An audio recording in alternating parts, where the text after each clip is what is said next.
देखिए, दोनों की परिस्थितियों में अंतर है।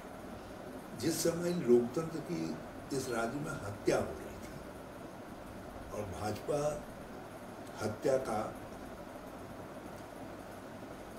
हत्या के लिए सब कुछ कर रही थी, विजय वर्गीय से लेकर के उनके उस समय के राजू कहाँ हैं पता नहीं, वो सब पापाचारी जो है वो सब लोग इकट्ठा थे यहाँ और वो सब उस काम में लगे थे।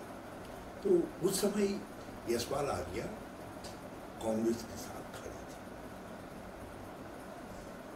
और बड़ी मजबूती के साथ खड़े रहे। तो जो लोग भी मजबूती के साथ खड़े रहे उनके लिए कांग्रेस के मन में प्यार होना चाहिए।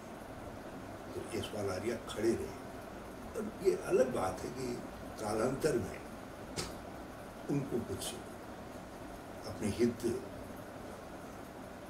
के अनुकूल नहीं लगे कुछ निर्णय और उससे वो अपने पुत्र को चाहते थे टिकट देना कांग्रेस पार्टी में। राहुल जी ने कह दिया कि एक परिवार से दो को नहीं देंगे।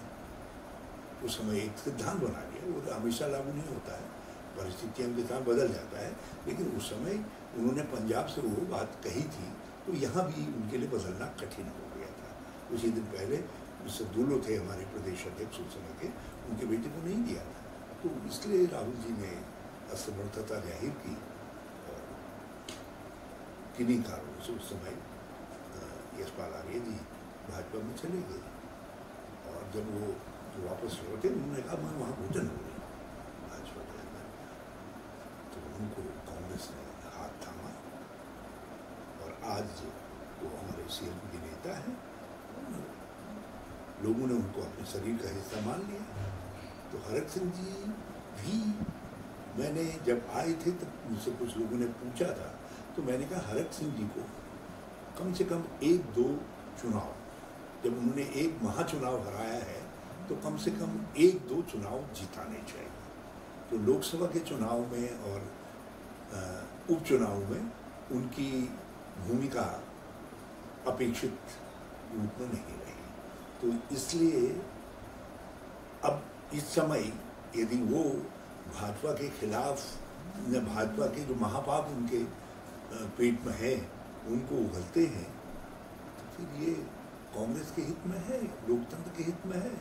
लोगों को मालूम पड़ेगा कि इन भाजपा के महापापियों ने किस तरीके से सत्ता का अपहरण करने का काम किया। वो भेद केवल 2 ही लोग बता सकते हैं, एक हरक सिंह जी, एक विजय वर्गीय, क्योंकि वही दो ही नायक थे उस समय 2016 के पटाखे के।